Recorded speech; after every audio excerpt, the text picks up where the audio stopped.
Hi everyone, so in this video we're going to go ahead and talk about something called Dalton's law of partial pressures, which is really helpful when you have a mixture of different gases. So let's go ahead and get started.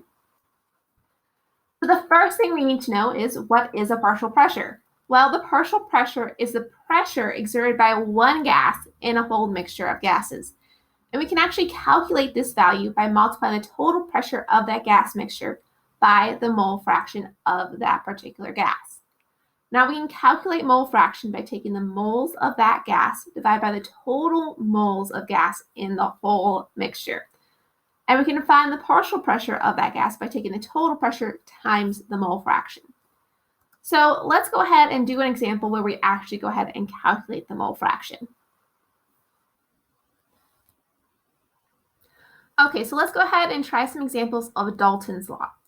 So this first question asks, what is the mole fraction of ethanol?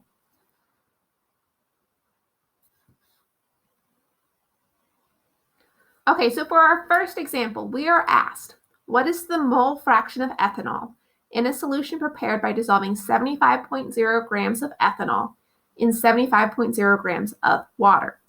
Now, for these problems, I'm asked about moles, not the number of grams or the mass, so I need to find the molar mass to convert.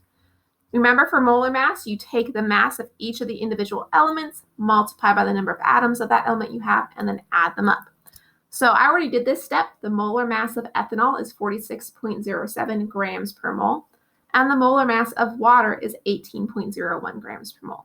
So now I just need to go ahead and do my factor label tables and convert these values. So for my ethanol, I have 75.0 grams of ethanol, and I want to find the number of moles. So for my factor label table, remember I have grams up top. I need grams on the diagonal because I need to cancel out. So from this, I'm going to take the 46.07, and that's going to go on the bottom. On the top is always going to be the 1 mole of ethanol. Okay, so since I have one number up top and one on the bottom, I'm going to go ahead and divide this. So 75 divided by 46.07 gives me a value of 1.627, blah, blah, blah. I need to round my answer to 3 sig figs because that's how many I start with. So I'm going to round this to 1.63.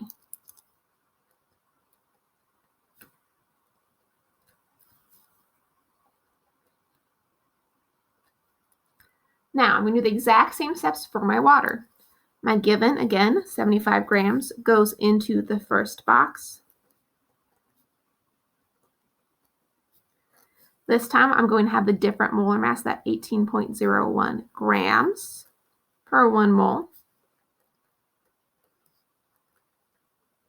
Okay, remember our units will cancel on the diagonal.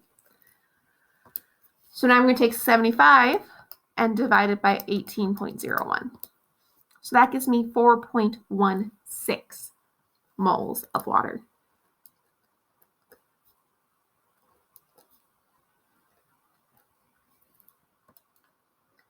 Okay, so now if we go back and look at the equation for mole fraction, we take the moles of A, which in this case is our ethanol, is what we're thinking about, and we divide it by the total number of moles. So the moles of ethanol plus the moles of water.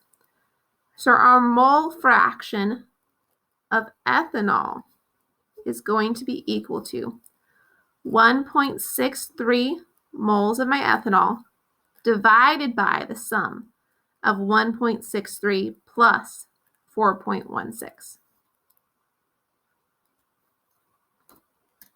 Okay, so if I go ahead and put this in my calculator, 1.63 divided by the sum of 1.63 plus 4.16. So if I go ahead, I get a value of 0.2815. But again, we want to think about sig figs, so we're going to round this to 3 sig figs. Okay, so that means I'm going to chop it off between the 1 and the 5. 5 rounds up, so I get 0.282. And because I have moles up top and on the bottom, this is a unitless number. So that is my mole fraction of my ethanol. Okay, so Dalton's law of partial pressures is actually one of the easiest gas laws. And it tells us that the total pressure for a mixture of gases is equal to the sum of all the partial pressures of the individual gases in that mixture. So the total pressure is equal to the partial pressure of gas A plus the partial pressure of gas B, and so on and so forth to include all of the gases. So let's go ahead and do an example using Dalton's law.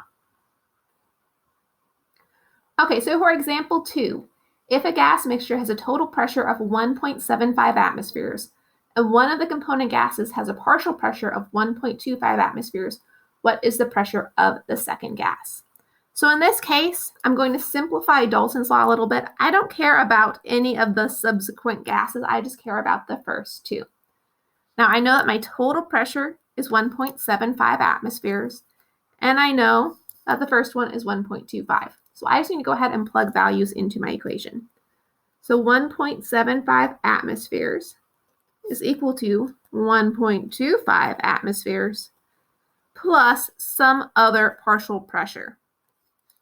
So to go ahead and solve for B, I'm going to subtract 1.25 from both sides. So I get an answer of 0.50 atmospheres for my partial pressure of my second gas. So quick and easy. That's that second example. Okay, so for a real life example of where Dalton's law comes into play is in collecting gases. So if you are running a chemical reaction where you create a gas that you want to collect, oftentimes you need to know how much gas you are making, especially if you're something like a chemical manufacturer and you're producing oxygen gas to use in oxygen tanks. You need to know how much gas you are creating. So one way we can do this is using a technique called water displacement.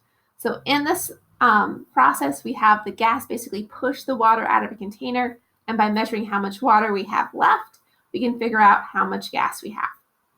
So this is a very helpful technique, but it does have one drawback in that it introduces water vapor into our mixture. However, the good news is we can go ahead and account for this fact by using Dalton's law and also a table of water vapor pressures, and we'll see that in a few minutes. Now we can decrease the amount of water vapor that is present in our sample by going ahead and lowering the temperature that we're collecting in the gas. When we lower the temperature, we lower the vapor pressure of water, and therefore we get less water vapor into our gas mixture. So this is actually an example of collecting a gas by water displacement. So on the left-hand side, you are adding sulfuric acid to zinc, and this creates hydrogen gas. Now the hydrogen gas is going to bubble out through the right, moving off to the right, and it's going to go through the water at the bottom and then up into that little upside down beaker. It pushes the water down, the gas gets collected. So we can measure how much gas we have based upon how much water is in that container versus how much we started with. And then the only thing we need to think about is with that mixture of gases, if we could zoom in, we're going to see that hydrogen gas that we wanted to get plus the water vapor. And we can account for that water vapor by using Dalton's law and a table of vapor pressures. So you have a table like this in your notes, pretty simple to use. You want to find the temperature that your reaction is occurring at. Again, the lower the temperature, the lower the vapor pressure. And then you want to think about what unit of pressure you're using for your problem. So if you have kilopascals, obviously pick the value that matches up with that temperature and kilopascals. Or if you're using millimeters mercury, make sure you use that appropriate value. So for example, if I'm at 0 degrees Celsius, then my vapor pressure is really low. It's 4.6 millimeters mercury or 0.61 kilopascals. But if I heat things up, so if I get to 25 degrees Celsius, my vapor pressure of water is now 23.8 millimeters of mercury or 3.17 kilopascals. So let's go ahead and try an example where we have water vapor mixing into our solution. Okay, so example 3 shows a different example of how we can use Dalton's law in problem solving. So a student collects oxygen gas over water at 16 degrees Celsius. If the pressure of the mixture is 92.3 kilopascals, what is the pressure of the oxygen? Well, when we think about Dalton's law in this example, it would be P total is equal to the partial pressure of the oxygen gas plus the partial pressure of the water vapor. Okay. In order to find out the values we need to look on the table of values that are in your notes. So if you look in your notes, at 16 degrees Celsius, we're going to find kilopascals because that's the unit that we're in. The partial pressure or the vapor pressure of water is 1.82 kilopascals. Again, this is from your notes. So from the table in your notes, you do not need to memorize this. You just need to be able to find the values. Okay, so now we just want to go ahead and plug our values in. So we know the total pressure is 92.3 kilopascals, which is equal to the partial pressure of my oxygen. That's what I'm trying to find, plus the 1.82 kilopascals of our water vapor. So now we just need to go ahead and subtract the 1.82 from both sides. So 92.3 minus 1.82 gives us the value for the partial pressure of oxygen of 90.48. But because we're subtracting, we went around to the least accurate place value, which is going to be the 10th place. So we're going to round that up to 90.5 kilopascals. Okay, so repeat that. Because we're subtracting here, we round to the least accurate place value, which is the 10th place. So my 90.48, I want to round it to the 10th place. So that's how I get my value of 90.5 kilopascals. So I hope that helps. If you have any questions, please let me know.